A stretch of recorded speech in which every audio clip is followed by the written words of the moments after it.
اللہ تعالیٰ کا لاکھ لاکھ شکر اور احسان ہے کہ اللہ تعالیٰ نے ہم تمام امت مسلمہ میں سے کتور کے تمام امتی محمد کو صلی اللہ علیہ وسلم کو نماز پڑھنے کی جماعت کے ساتھ کامیابی نصیب فرمائی، اور اللہ تعالیٰ سے دعا فرمائی کہ اللہ تبارک و تعالیٰ لمحہ بلمحہ اپنے اپنے وقت پر نماز کی ادائیگی کی توفیق نصیب فرمائی۔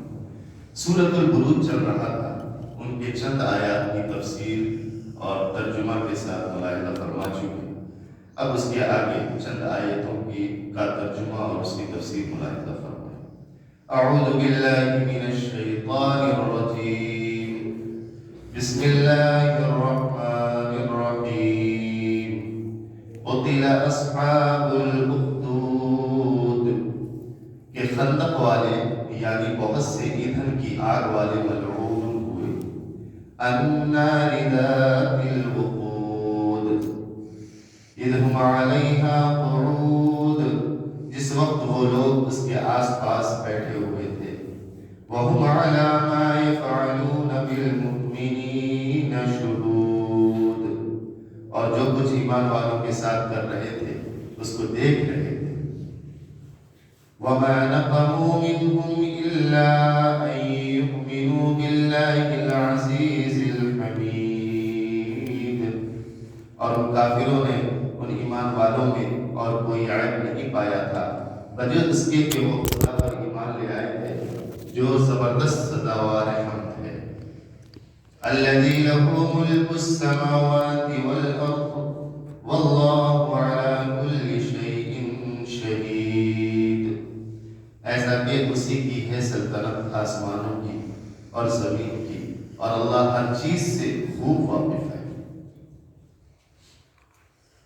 گزشتہ ابتدائی آیات میں قسمیہ کلام کے ساتھ سورہ کی ابتدا فرمائی گئی تھی اور 4 قسمیں کھائی گئی تھی، یعنی قسم ہے برجوں والے آسمان کی، اور قسم ہے وعدہ کیے ہوئے دن یعنی قیامت کے دن کی، اور قسم ہے حاضر ہونے والے دن کی یعنی یوم جمعہ کی، اور قسم ہے اس دن کی جس میں لوگوں کی حاضری ہوتی ہے یعنی یوم عرفہ کی۔ ان چاروں چیزوں کی قسم کھا کر آگے ان آیات میں جواب قسم ہے کہ اصحاب الاخدود یعنی خندق والے، جنہوں نے بڑی بڑی خندقیں کھود کر آگ سے بھری اور بہت سے ایندھن ڈال کر ان کو دہکایا، وہ مغصوب اور ملعون ہوئے۔ خود یا اخدود کے معنی ہے گڑھے، کھائی اور خندق کے۔ اب یہ اصحاب الاخدود کے جنہوں نے خندق کھود کر آگ دہکائی تھی اور ایمانداروں کو ایمان لانے کے جرم میں آگ میں ڈالا تھا، کون لوگ تھے؟ اس سلسلے میں مفسرین نے متعدد واقعات نقل کیے، مگر صحیح مسلم، جامع ترمذی، مسند احمد اور سنن نسائی میں جو قصہ مذکور ہے وہ زیادہ مشہور ہے اور وہی یہاں نقل کیا جاتا ہے۔ وہ یہ کہ حضرت صہیب رومی رضی اللہ عنہ فرماتے ہیں کہ نبی اکرم صلی اللہ علیہ وسلم نے ارشاد فرمایا، گزشتہ زمانے میں ایک کافر بادشاہ تھا، اس کے دربار میں ایک جادوگر تھا۔ جب وہ جادوگر بہت بوڑھا ہو گیا تو ایک روز اس نے بادشاہ سے کہا کہ میں اب بوڑھا ہو گیا ہوں اور موت کا وقت قریب ہے، اس لیے میری خواہش ہے کہ آپ ایک فہیم اور سمجھدار لڑکا میرے حوالے کر دیں تاکہ میں اس کو اپنا فن ساحری مطلب جادوگری سکھا کر اپنی زندگی میں کامل کر دوں۔ اور چنانچہ بادشاہ نے ایک لڑکے کو اس کے سپرد کر دیا اور اس نے ساحر سے یعنی جادوگر سے سحر کی یعنی جادو کی تعلیم شروع کر دی۔ بادشاہ کے محل اور جادوگر کے مکان کے درمیان ایک راہب یعنی حق پرست عیسائی عابد رہتا تھا۔ اس زمانے میں حضرت عیسیٰ علیہ السلام ہی کا دین حق تھا، اور یہ راہب اسی پر قائم اور دائم تھا اور عبادت گزار تھا۔ ایک مرتبہ لڑکا اس راہب کے پاس گیا اور اس کی باتوں اور اس کے طریقوں کو دیکھ کر بہت خوش ہوا اور اس کے پاس آنے جانے لگا۔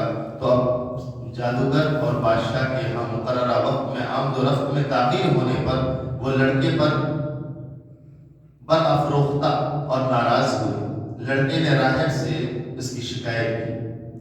راہب نے کہا کہ اس معاملے کے مخفی رکھنے کی صرف یہ صورت ہے کہ جب بادشاہ باز پرس کرے تو یہ عذر کر دینا کہ ساحر کے یہاں دیر ہو گئی، اور جب ساحر ناراض ہو تو یہ کہہ دینا کہ بادشاہ کے پاس تاخیر ہو گئی۔ غرض یہ کہ یہ سلسلہ کچھ عرصہ تک یوں ہی جاری رہا کہ ایک مرتبہ لڑکے نے دیکھا کہ راہ میں ایک بہت ہیبت ناک اور عظیم الجثہ درندہ لوگوں کی راہ روکے ہوئے ہے اور کسی کو یہ جرت نہ ہوئی کہ وہ اس کے سامنے سے گزر جائے۔ لڑکے نے سوچا یہ بہترین وقت ہے اس بات کا کہ میں جانچ کروں آیا ساحر کا مذہب سچا ہے، مطلب جادوگر کا مذہب سچا ہے یا راہب کا دین۔ یہ سوچ کر اس نے ایک پتھر اٹھایا اور کہنے لگا خدایا اگر تیرے نزدیک ساحر کے مقابلے میں راہب کا دین سچا ہے تو میرے اس پتھر سے اس جانور کو ہلاک کر دے۔ یہ کہہ کر اس نے جانور کو پتھر مارا۔ پتھر کا لگنا تھا کہ وہ وہیں ہلاک ہو گیا۔ لڑکا چل دیا اور راہب سے سارا ماجرا سنایا۔ راہب نے کہا مجھے ڈر ہے کہ تم آزمائش میں ڈالے جاؤ گے، دیکھو وہ وقت آئے میرا ذکر نہ کرنا۔ لوگوں نے لڑکے کی اس جرت کو دیکھ کر چرچا کیا اور کہنے لگے کہ اس کو عجیب و غریب علم آتا ہے۔ یہ سن کر اس کے پاس اندھے اور کوڑھی آنے لگے اور انہوں نے کہا کہ اپنے علم کے زور سے ہم کو اچھا کر دو، اور خدا کے فضل سے اچھا کر دیتا تھا۔ بادشاہ کا ایک درباری مصاحب نابینا ہو گیا تھا۔ اس نے جو لڑکے کا چرچا سنا تو تحفہ تحائف کا بہت بڑا سامان لے کر اس کے پاس آیا اور تحفے پیش کرتے ہوئے بینا کر دینے کی درخواست کی۔ لڑکے نے جواب دیا میں کچھ نہیں ہوں اور نہ میں کچھ یہ میرے اندر کوئی طاقت ہے، بلکہ شافی مطلب تو خدائے واحد ہے۔ بس اگر تو ایمان لے آئے اور اس واحد یکتا کے سوا کسی کی پرستش نہ کرے تو میں ضرور تیری سفارش کے لیے دعا کروں گا۔ درباری یہ سن کر خدائے واحد پر ایمان لے آئے اور بت پرستی سے تائب ہو کر دین عیسوی میں یعنی کہ عیسائی دین میں مذہب میں جو اس وقت دین حق تھا اختیار کر لیا۔ اللہ تعالیٰ نے اس کو شفا عطا فرمائی اور نابینا سے وہ بینا ہو گیا۔ اگلے دن جو وہ بادشاہ کے دربار میں حاضر ہوا تو بادشاہ نے نابینا کو بینا پایا۔ تب بادشاہ نے سوال کیا کہ اپنے بینا ہونے کی حقیقت بیان کرو۔ اس نے جواب دیا میرے رب نے مجھ کو شفا بخش دی۔ کافر بادشاہ نے کہا تیرا رب تو میں ہوں، کیا میں نے تجھ کو اچھا کر دیا؟ درباری نے جواب دیا نہیں، تیرے اور میرے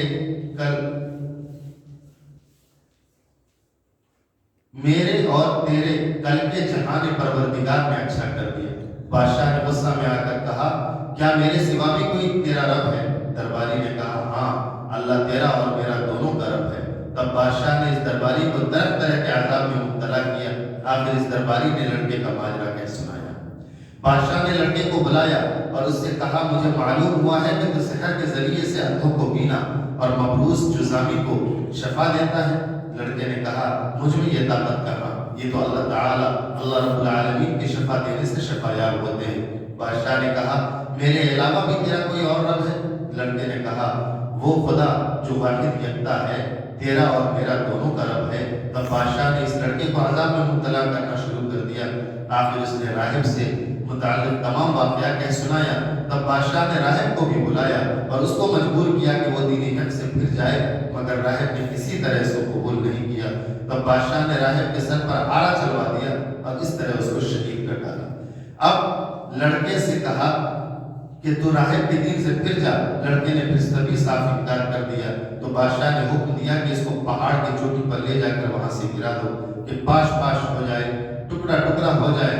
جب سرکاری آدمی لڑکے کو پہاڑ پر لے کر چڑھے تو لڑکے نے دعا کی الہی تو ان لوگوں کے مقابلے میں میرے لیے کافی ہو جائے۔ چنانچہ اسی وقت پہاڑ زلزلے میں آ گیا اور سرکاری آدمی گر کر ہلاک ہو گئے۔ لڑکا صحیح سالم بچ کر بادشاہ کے سامنے حاضر ہو گیا۔ بادشاہ نے یہ دیکھا تو کہا تیرے ساتھ والے کہاں گئے؟ لڑکے نے کہا خدا نے ان کے مقابلے میں میری مدد کی۔ تب بادشاہ نے غضبناک اور غصہ میں ہو کر حکم دیا کہ اس کو لے جاؤ اور دریا میں لے جا کر غرق کر دو۔ سرکاری آدمی اس کو دریا کے بیچ میں لے کر پہنچے تو لڑکے نے پھر دعا کی خدایا ان سے مجھ کو نجات دے دے۔ فوراً ہی دریا میں جوش آیا اور وہ سب غرق ہو گئے اور لڑکا بچ گیا اور صحیح سلامت بادشاہ کے سامنے جا کھڑا ہوا۔ بادشاہ نے پھر وہی سوال کیا اور لڑکے نے پھر وہی جواب دیا۔ اب لڑکے نے کہا کہ اے بادشاہ اس طرح تو میں مجھ پر ہرگز کامیابی حاصل نہیں کر سکتا، البتہ جو ترکیب میں بتاؤں اگر اس کو اختیار کر تو بے شک تو مجھے قتل کر سکتا ہے۔ بادشاہ نے لڑکے سے وہ تدبیر دریافت کی۔ لڑکے نے کہا تو شہر کے تمام مخلوق کو بلند جگہ پر جمع کر، جب سب جمع ہو جائے تو اس وقت مجھ کو درخت پر لٹکا دینا اور میرے ترکش سے تیر لے کر اور یہ پڑھ کر میرے سینے میں تیر مارنا، بسم اللہ رب الغلام، اللہ کے نام پر جو اس لڑکے کا پروردگار ہے، تب میں مر سکتا ہوں۔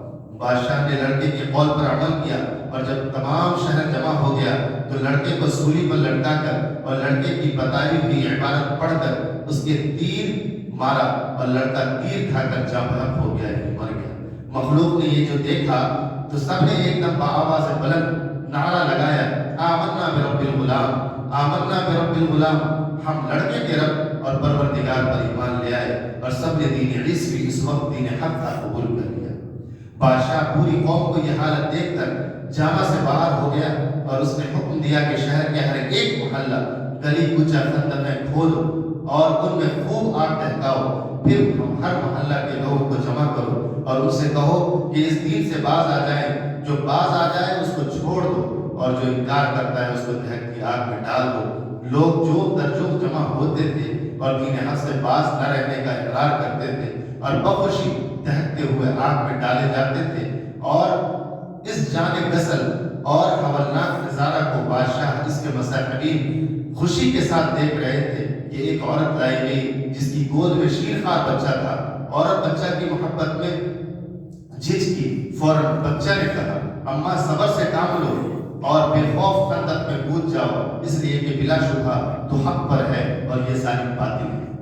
علامہ ابن کثیر رحمۃ اللہ علیہ نے بحیثیت ایک مخرج کی مورخ یہ ثابت کیا ہے کہ بلا شبہ اس نوعیت کے متعدد واقعات پیش آ چکے ہیں جو اپنے مفہوم، مراد اور مقصد کے لحاظ سے سبھی سورہ بروج کی آیات کے مصداق بن سکتے ہیں، اور تمام واقعات کا حاصل اگر تفصیلات اور جزئیات کو نظر انداز کر دیا جائے تو ایک ہی نکلتا ہے، اور وہ یہ کہ حق پرست جماعت کے حصہ میں ابدی کامرانی اور کامیابی ہے، سرمدی فوز و فلاح، اور ظالم اور باطل پرست جماعت دنیا میں بھی خائب و خاسر یعنی نقصان اٹھانے والا ہے، اور آخرت میں ابدی جہنم نصیب ہونے والا ہے۔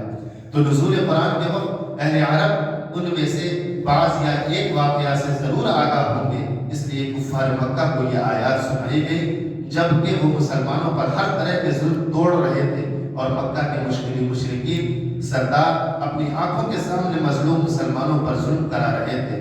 اگر انہوں نے اصحاب اخدود کے گزشتہ واقعات سے عبرت حاصل نہ کی اور اپنی حرکات سے باز نہ آئے تو ان کو بھی ہلاکت و لعنت اور خدابندی سے دوچار ہونا پڑے گا۔ آگے انہی اصحاب اخدود کے متعلق بتلایا جاتا ہے، اذ ہم علیہا قعود وہم علی ما یفعلون بالمؤمنین شہود، یعنی جس وقت وہ لوگ اس آگ کے آس پاس بیٹھے ہوئے تھے اور جو کچھ ایمانداروں کے ساتھ ظلم و ستم کر رہے تھے اس کو وہ دیکھ رہے تھے، یعنی وہ ظالم اور کافر بادشاہ اس کے وزیروں مشیر خندقوں کے آس پاس بیٹھے ہوئے نہایت سنگ دلی سخت دلی سے حق پرستوں اور ایمانداروں کے آگ میں ڈالے جانے اور جلنے کا تماشا دیکھ رہے تھے، اور بدبختوں کو ذرا رحم نہ آتا تھا۔ آگے ارشاد ہوا، وَمَا نَقَمُوا مِنْهُمْ إِلَّا أَن يُؤْمِنُوا بِاللَّهِ الْعَزِيزِ الْحَمِيدِ الَّذِي لَهُ مُلْكُ السَّمَاوَاتِ وَالْأَرْضِ وَاللَّهُ عَلَى كُلِّ شَيْءٍ شَهِيدٌ، یعنی ان اہل ایمان حق پرستوں کا قصور اس کے سوا کچھ بھی نہیں تھا کہ وہ کفر و شرک کی اندھیری سے نکل کر ایک زبردست اور ہر طرح کی تعریف کے لائق خدا ایک واحد یکتا پر ایمان لے آئے تھے، جس کی بادشاہت سے زمین و آسمان کا کوئی گوشہ باہر نہیں، اور جو ہر چیز کے ذرہ ذرہ احوال سے باخبر ہے۔ تو جب ایسے خدا کے پرستاروں کو محض جرم پر کہ وہ کیوں اس کے اکیلے خدا کو مانتے ہیں آگ میں جلایا جائے، تو یہ کیسے ممکن ہے کہ ایسا ظالم کے ظلم و ستم یوں ہی خالی چلا جائے اور خداوند قہار ظالموں کو سخت ترین سزا نہ دے؟ رہی یہ بات کہ وہ عزیز و حمید اور قہار جبار اگر اپنے خاص بندوں کو کسی وقت ظالموں اور کافروں کے ہاتھ سے تکلیف بھی پہنچوا دے اور اس کا راز کسی کو معلوم نہ ہو سکے تو نہ ہو، لیکن دراصل اس کی خاص مصلحت اور حکمت ہی کی بنا پر ہوتا ہے۔ اور اللہ تعالیٰ کی پاکیزہ اوصاف میں سے یہ بھی ہے کہ وہ زمینوں اور آسمانوں اور کل مخلوقات کا مالک ہے اور ہر چیز پر حاضر و ناظر ہے، کوئی چیز اس سے چھپی ہوئی نہیں۔ دعا کیجیے کہ حق تعالیٰ ہم کو ہر حال میں اسلام اور ایمان پر مضبوطی نصیب فرمائے، اور اسلام و ایمان کی برکت سے اپنی نصرت اور اعانت کو ہمارے شامل حال فرمائے۔ روئے زمین پر اس وقت جہاں بھی کفار کو غلبہ ہے اور اہل اسلام پر ظالم مسلط ہیں، یا اللہ اپنی قدرت سے ظالموں کے غلبہ کو دور فرمائے۔ یا اللہ جس گناہ کی وجہ سے نیکی زائل ہو گئی، گناہ پر گناہ بڑھے، تکالیف اتری اور تیرے غضب کا باعث ہو، ان سب گناہوں کو معاف فرما دے۔ یا اللہ گناہ تو صرف آپ ہی معاف کر سکتے ہیں، آپ نے بہت سے گناہ اپنے علم میں چھپا لیے ہیں، آپ ان کو بھی معاف فرما دیجیے۔ اللہ تعالیٰ سے دعا فرمائیے کہ مسجد ہادہ کے بنانے والے اور ان کے زوجہ محترمہ ان تمام کے لیے صدقہ جاریہ نصیب فرمائے، اور جناب سلمان صاحب جو مسجد ہادہ کے ذمہ دار ہیں ان کے رزق میں وسعت نصیب فرمائے، اور جتنے بھی مصلیان کرام شوق سے سن رہے ہیں یا اللہ ان کے دل کے اندر قرآن کی محبت اور عظمت پیدا فرما دیجیے، اور ہر وقت اس کی تلاوت کی توفیق نصیب فرما دیجیے اور اس پر عمل کرنے کی توفیق نصیب فرما دیجیے۔ سبحان اللہ و بحمدہ، سبحانک اللہم و بحمدک، ونشہد ان لا الہ الا انت، ونستغفرک ونتوب الیک۔ سبحان ربک رب العزة عما یصفون، وسلام علی المرسلین، والحمد للہ۔